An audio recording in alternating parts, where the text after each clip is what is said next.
Good morning, everybody. Happy Sunday. Well, as you can see, I have the Z in at the shop. You know, if you watched yesterday's morning show, that we rented a car for the weekend, and we decided to use that instead of the Z because at the time of the leak, when it first was discovered, I wasn't sure what it was. You know, I didn't know. I didn't want to risk driving it and it overheating and having to add coolant or doing possible damage to an already bad situation. But what I did was Saturday, we were out in the Columbus and Cincinnati area, and once we got into a hotel and called it a night, I was looking online to see what it could possibly be. And it turns out what the problem is with the coolant leak, it's actually a common problem on this motor. I have the 2.4 liter twin cam engine, which they put in the Z24s and only a couple of other Cavaliers, and they put in a bunch of other GM vehicles at the time. And it's a common problem. It's not that big of a deal. It's kind of a pain in the butt to change it out, but I mean, it's a small part. I got it in this box here. It was only 20 bucks.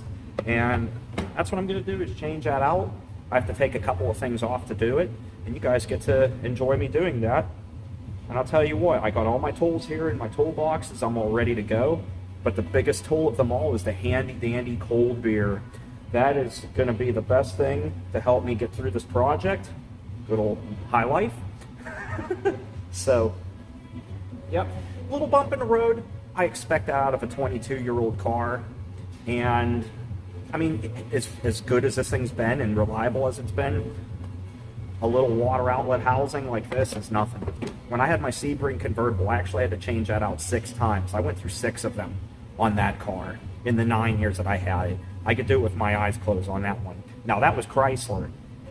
GM's different. This one, they built this like on a Monday morning at like 8 a.m., that motor with a hangover, and they were grumpy, and they just built this engine all like difficult. I mean, thank God it's not a water pump, I'll say that. If it was a water pump on this engine, whoop, just swapping engines.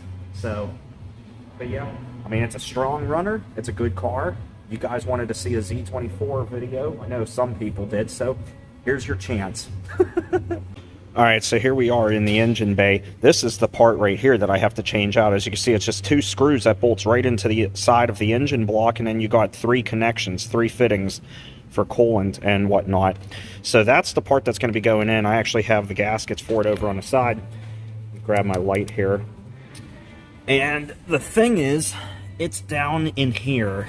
So I'm going to be changing that out, and it's kind of a pain in the butt to get to. Like I was saying, it's this thing right here that I have to change. I know it's hard to see, but right there. So we're going to change that out. And I got to take this power steering pump off. I'm going to remove the air box for it too, which is good because it's a double win for me because I have a K&N air filter. So I can take that out and use this opportunity to clean that while I'm doing this job. It's not supposed to take too long, but I know it's going to be a pain in the butt because you got the hoses down here. You got these plugs in the way and the 2 bolts. As you can see, I don't know if you could tell, it is wet in there where it plugs in, where it bolts into the engine. So we'll change that out, and we'll be good to go. Also, you may have noticed I already have the cap off the reservoir because I'm going to have to bleed the system anyway and add coolant because I know I'm going to lose some once I disconnect those hoses. And normally, it's okay for me to get my hands dirty, but in this case, I got a nice big gash I got in the palm of this hand when I was working on a customer car today. It got hit square in the nose, right where the latch is. And when I was trying to get the grill off of the hood, it was a Subaru Outback, like a 2000 model, and the grill was bolted onto the hood. And when I was taking that out, it was hit and broke. And when I was trying to yank it off to try and get to the latch so I could pop the hood open, it snapped and shanked me right in my hand like a knife. So I'm wearing this glove because I have a pretty deep gash in there, and I got it to stop bleeding a few hours ago, and I got it sutured up a little bit there. So we're good. And so I'm wearing this just to keep that clean. So we're going to start and get all this apart and then go from there. Maybe I can clean this off too, all this crap off the battery. I almost said S-H-I-T.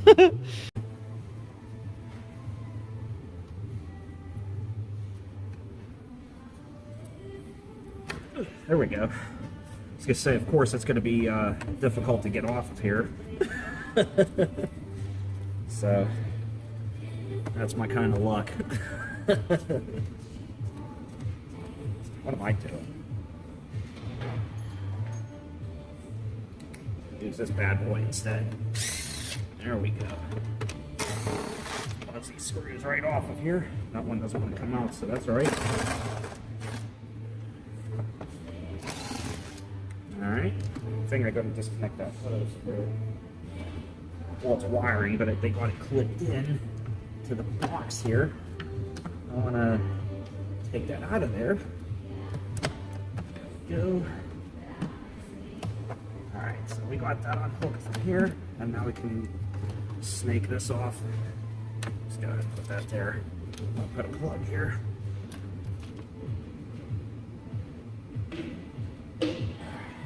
There's my air fresh. So here's my air filter K&N. Yeah, pretty dirty. Time to clean that bad boy. I'll tell you what, I really don't want to remove the power steering pump, but they claim it gives you a heck of a lot more room, so let's go ahead and do it. And they claim you won't lose any fluid too, so let's just go ahead and do that real quick. Take that off of here.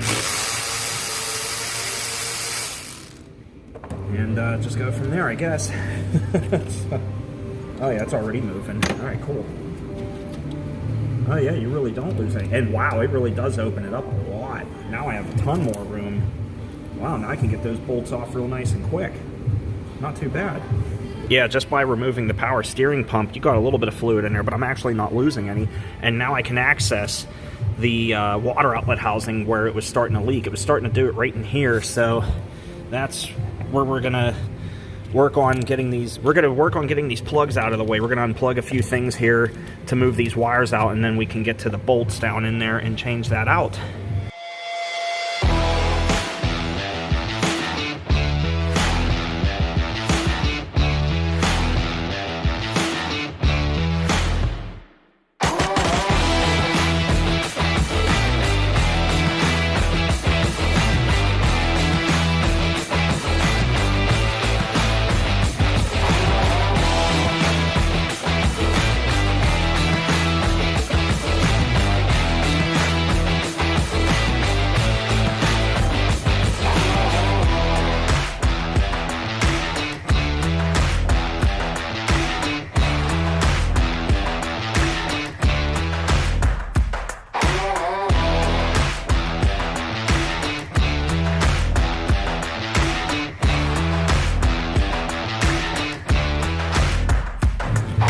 Just love watching me do car videos.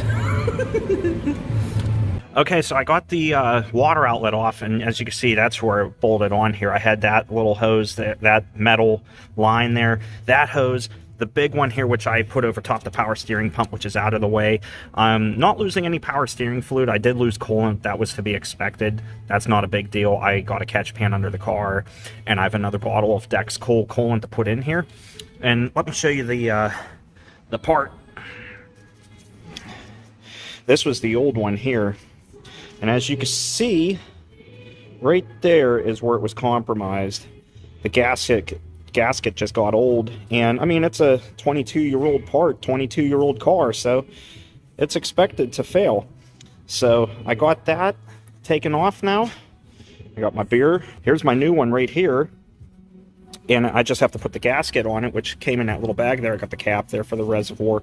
So I'll put that on there and put a new little gasket on the metal line there. That's what that is. And we'll be good to go.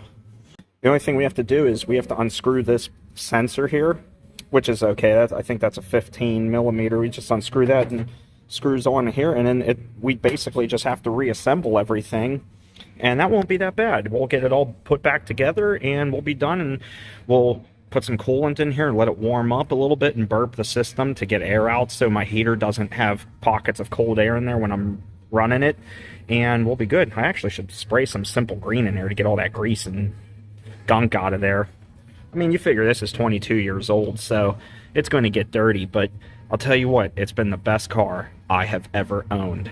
So little things like this, little bumps in the road to me, are not that bad. It was actually my Sebring convertible. That thing was just, I loved that car. I loved having a convertible. The Chrysler, man, I had problems with that often. And I mean, only a year after owning that thing, it blew a motor on me. It spun a rod bearing, sludged up. They were known for sludging up and rod bearings and water pump failures because they had a 2.7 liter V6 engine. And if you know anything about the Chrysler 2.7 liter, it's one of the worst engines in mankind. So, and I went through 2 of those engines that blew up on me. And finally, the car just got so old, I got tired of driving it, and it wouldn't pass inspection anymore in PA. So I got rid of that. Drove my mom's CRV around, paid for repairs and maintenance on it, got it all fixed up all nice and neat, and now she's driving it, whatnot. And thanks to my buddy Bradley, when I said I needed a car, his mom was selling the Z, and it's been the best thing I've ever had. I mean, I've taken this to Michigan, Texas twice, North Carolina, New York, New Jersey, Mississippi. I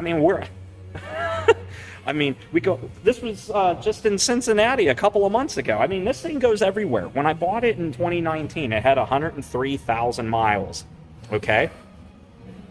It's early 2021.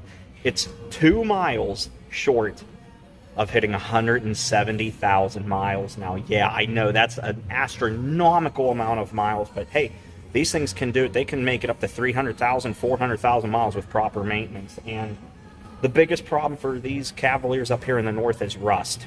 So with proper maintenance, especially on this motor, this isn't the best motor, but with proper maintenance, routine maintenance, you can make these last a long time. So I just pray the water pump never fails, because if that does, that's a whole different ballpark. I won't even try to fix it. I'll just find another motor and just swap them out. But damn it, thanks Bradley. This has been the best car I could ever have. Okay, so boy was I wrong. I thought this nut on here was a 15 millimeter. It's actually a 19, so we'll get a wrench on that because you can't fit a socket over it because of the plug. We'll get a wrench on that, wrench that off of there, and we'll go ahead and put it on the new one, and we'll start the installation process. Time for a beer break. Almost need another one. That's okay. Got one right here.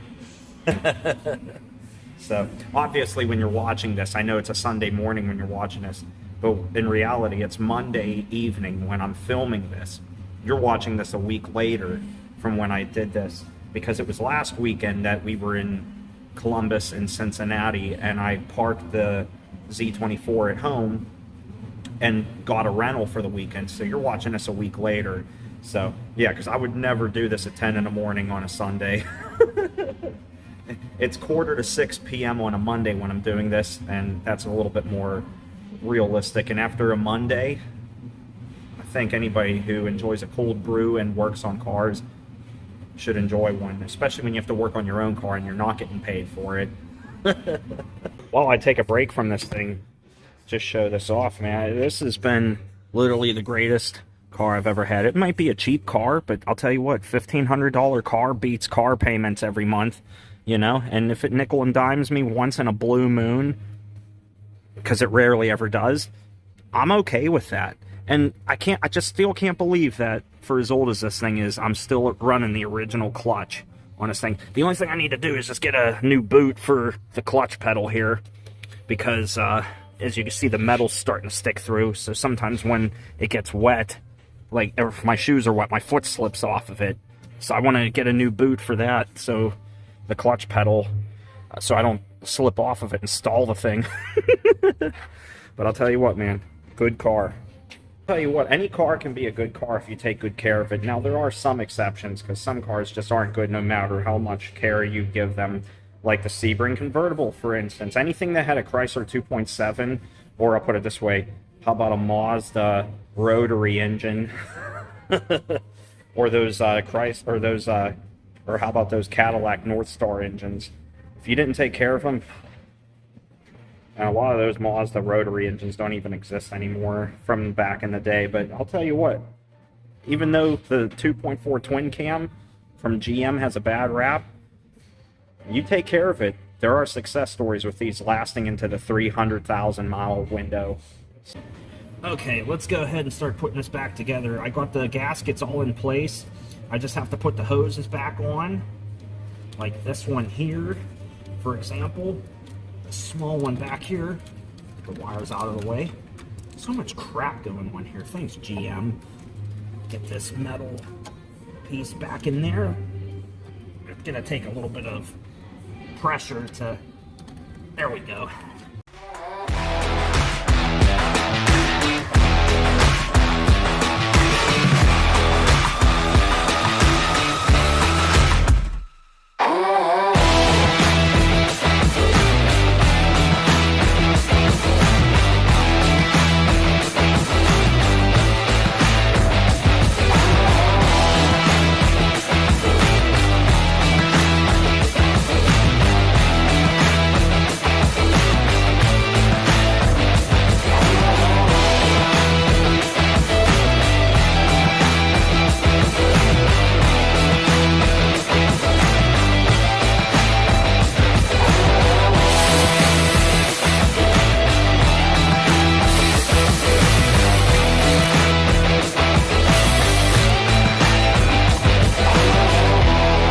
I guess I shouldn't have plugged everything in before I started connecting hoses, because that little hose was a pain in the butt trying to get that back on and getting the clamp into place. But now I got it. We're good. I just have to fill it up with coolant, let it run for a little bit, get the air out of the system, bleed it and all that, and basically put the air box back in, put that all together first anyway, and then wash the thing and call it a night.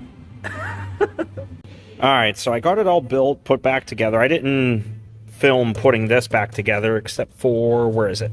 You little buddy. Come on. There you go. So I didn't film that part, putting the air box all back together and everything. I just have to put coolant in it now, burp the system, which sucks. I hate doing this, but it's got to get done so the air's out of the system and the heater works properly, and it, you know, that, all that cool stuff. But yeah, I got the new part in there. I know it's kind of hard to see because I don't have the light, but you saw it on camera, the little montage of me putting it together. But that's it. That's it. That's all it was. No big deal.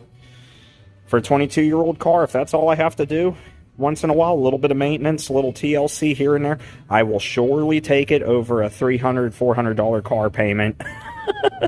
Who the hell am I kidding? A $300, $400 car payment? What the hell am I driving? A Mercedes? I'm driving a Cavalier, not a Cadillac.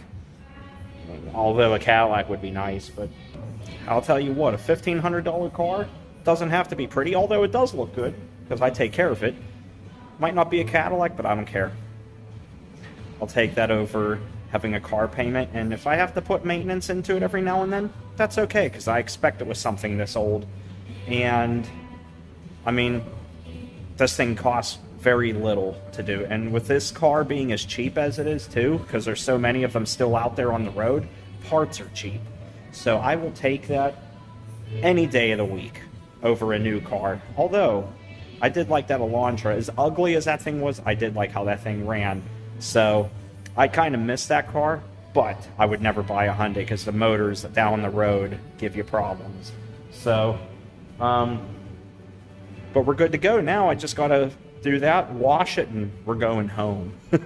Okay, so I still have some coolant in this Turner's iced tea jug.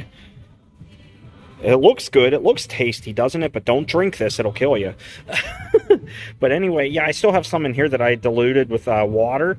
And we'll just put this in there. And if I have to put it more in, I have another bottle ready to go. I always keep everything on standby just in case. I keep a little bit of extra of everything. So we'll put this in here. As tasty as this looks, I know it looks like orange soda, but if you drink this, it'll not be a good outcome. Now, if you go to the store and buy Turner's Premium Iced Tea, you will be drinking one of Pittsburgh's favorite iced teas out there. Schneider's is not that good. It's Turner's or nothing. Now we wait. I just have to let that warm up a little bit, and then we'll add coolant as needed. That's why I'm keeping the cap off of here to watch it start going down any, and if I have to bleed it, I have to bleed it. But it should come out of there, so we'll just sit and wait, I guess. And then I'll hose this all down. It'll be okay if I get some water on this. I want to hose this down because it's going to steam a lot now with the coolant that spilled out of there and went down into the catch pan on the floor. So everything in there is going to cause more coolant to steam as it gets hot. But that's going to be expected, and that's okay. I'm not worried about it. It'll only last a little bit, and if I hose it down, it'll go away. So we're basically done. We just got to let it warm up. And this thing warms up pretty quick for being as old as it is. Once it warms up, then I'll be good to go. All soaped up. Alright, well, she's all washed up, all done, all fixed, all put back together. That was a headache, but it's all good. And it was only 20 bucks to do all of that to get her back on the road. So I'm okay with that. So anyway, I'm taking off. I hope you guys have a great Sunday. If you're working, don't work too hard. If you're not working, make the best of your day. Go out there and have a blowout. You know what I'm saying? Go out there and have some fun. Stay safe, obviously. And since Kayla's at the house while I'm down here doing this, take care, stay awesome, and on her behalf, have a Kmartlicious day. And we'll see you soon. We have a ton of videos for you guys coming up, and I think you'll enjoy them. So I'm heading out. I'm tired. I've been doing this for a couple of hours, cleaning it and putting that part in, and I'm done. And I hope you enjoyed the video. All right, everybody. Bye-bye.